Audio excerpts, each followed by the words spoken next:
सकाळी झोपेतून उठून बाहेर आलतो तर समोर मोर दिसले, त्यांचा व्हिडिओ काढून घेतलो। गार्डन मध्ये फिरायल्यासारखं फिरत होते। आवरून चौकात चाललेलो, तेवढ्यात आजोबा म्हणलीत की मला पण चौकामध्ये सोड। मग त्यांना चौकात सोड्या म्हणलं। त्याला सोडून मी आणि ओम्या म्हणलं जरा गणेशला जाऊन येऊया, काहीतरी नाश्ता वगैरे करूया। गणेशवर येऊन पोहोचलो आम्ही। मग मी ढोश्याला ऑर्डर दिलती, ढोसा तयार होत होता। ढोसा आला, ते खाऊन घेऊया म्हणलं। आता ओम्यानं आणि आत्र्यानं वडापाव काहीतरी घेतलेले, मग ते खाल्ल्यानंतर ना समोरच्या गार्डन मध्ये थोडं चिल करूया म्हणलं, त्यासाठी गार्डन मध्ये आलतो। मग निवांत बसलेलो असं, तेवढ्यात आबानं कॉल केलता। इकडे फोनवर बोलत होतो, तेवढ्यात कधी नाही ती खारुताई साईडला येऊन बसलेली आपल्या। मग आबाला पण या म्हणलं, आम्ही गार्डन मध्ये तर येता येता यांची नाटके बघा।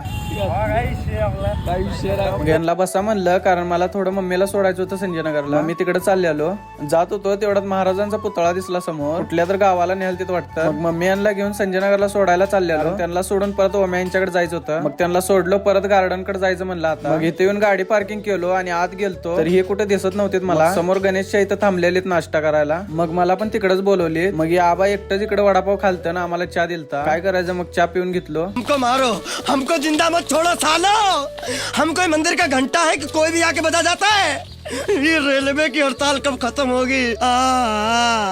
मग आबानं पण चहा घेतलेला, ती आम्हाला आणून दिला त्याने नको म्हणून। आणि परत आलो गार्डन मध्ये निवांत, कारण आम्हाला व्हिडिओ शूट करायचं होतं। मग व्हिडिओ शूट केलो आणि निवांत बसलेलो। आबानं कुठलं तर गाणं लावलेलं, ते ऐकत होतो बसून। इकडे निवांत पडलेलो आम्ही, ते असल्यावर असं काय तर निवांत करतोय। तेवढ्या तिकडे आबा खाली झोपलेलं, तेवढ्यात आबानं नवीनच ड्रोनचा शॉट घेऊया म्हणलं आणि मोबाईल वर फेकलेलं। मोबाईल हातातनं पडून कॅमेरा गेला त्याचा, चांगली गोष्ट आहे म्हणलं। सगळं आवरून तिथलं आता आम्ही चाललेलो घरला। माझ्या गाडीवर ओम्या आणि बबल्या बसणार होती, कारण आबाची गाडी इलेक्ट्रिकल असल्यामुळे तिघं बसत नाही, पण तरी पण बसून घेते। मग आत्र्याला घरी सोडायचं होते, त्याच्या घरी सोडलो त्याला। भावांनो, कसा वाटला ब्लॉग? आवडला असेल तर लाईक, कमेंट, शेअर करा आणि भावाला फॉलो करायला तेवढं विसरू नका।